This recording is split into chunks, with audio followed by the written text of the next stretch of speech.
Like a sparkling ribbon pressed between land and ocean, the coast draws people to it the world over.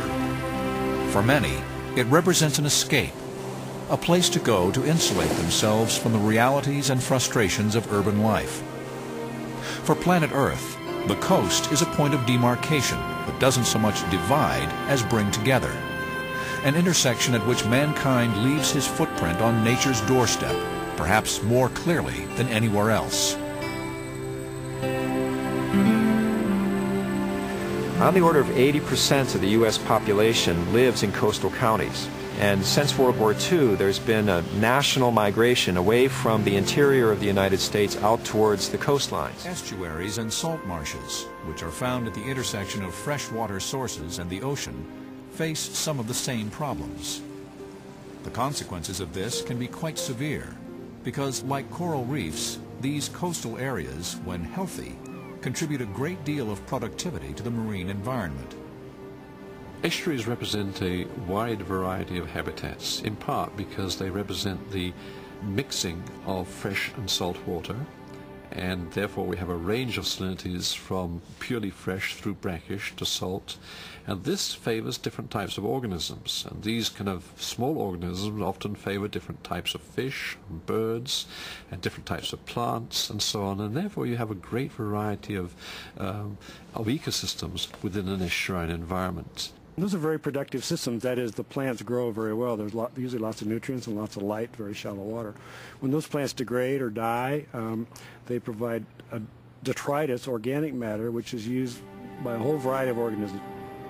And systems that are reasonably intact, or portions of systems that are intact, it's been well documented that these detrital food chains are extremely important. Estuaries host a full range of species, from bacteria to fish and sometimes even marine mammals.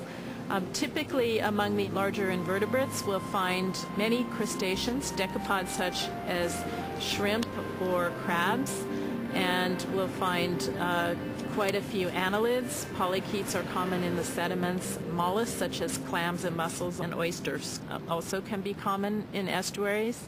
Among the fish we have a wide range of species, many of which use estuaries as nursery grounds and spend their adult life offshore, say in a major current system like the Gulf Stream. Like many coral reefs, estuaries can be adversely affected by the nutrients used in farming and agriculture. Eventually those nutrients make their way downstream into the watershed and cause problems in coastal waters where they can eutrophy the waters, and this results in blooms of nuisance algae, both phytoplankton and macroalgae, that change the structure and functioning of these coastal ecosystems. They can lead to fish kills, they can lead to anoxic waters, they can lead to die-offs of other organisms. In some cases, estuaries and wetlands have been threatened simply because of their prime coastal location in a crowded world that is starved for space. The need for space, simply the footprint needed to put buildings and houses, has led to the filling of wetlands. And filling wetlands occurs where you bulldoze in sand or soil so that you can build a house on a wetland. And this has decreased the surface area of wetlands. For instance, I think something like 80 to 90% of the salt marshes in San Francisco Bay, for example, have been eliminated and filled to make salt ponds or to raise cattle or whatever. The consequences of that is that whatever functions those habitats had are gone. The food chain is impacted. The food chain starts with the smallest organism, leads to the largest organism, and so impacting the food chain like this can have repercussions all the way out into the open ocean, where the large pelagic fish no longer have a robust, smaller scale food chain to rely on. While marine communities are clearly threatened in some cases by human activity, natural processes can also pose significant dangers.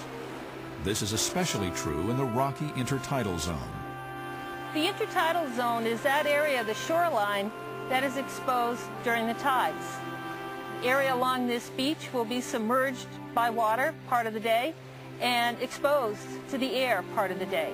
The actual features of the intertidal zones will change as the tides change daily within the lunar cycle. As with coral reefs and estuaries, the intertidal zone contains a rich abundance of diverse organisms. There are a number of reasons for this. One is that there's a lot of habitat available. In other words, there's a lot of surfaces that can be colonized by organisms. There are many cracks and crevices, and so there's open exposed regions, there are more protected regions, so there's a lot of area available for animals to live and plants to live on.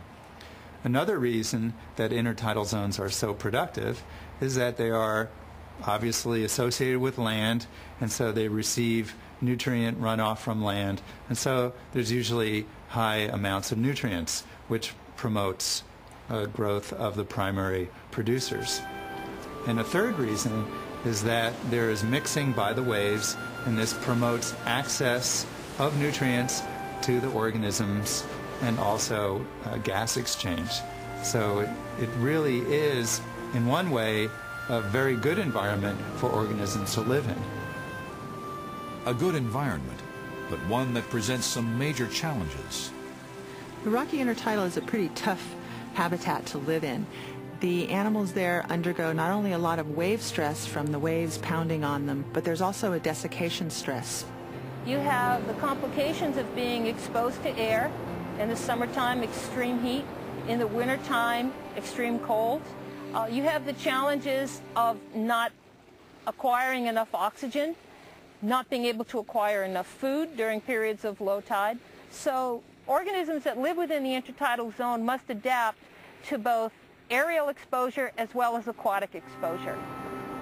Thanks to a variety of adaptations, many organisms manage to not only survive, but to thrive in the intertidal zone.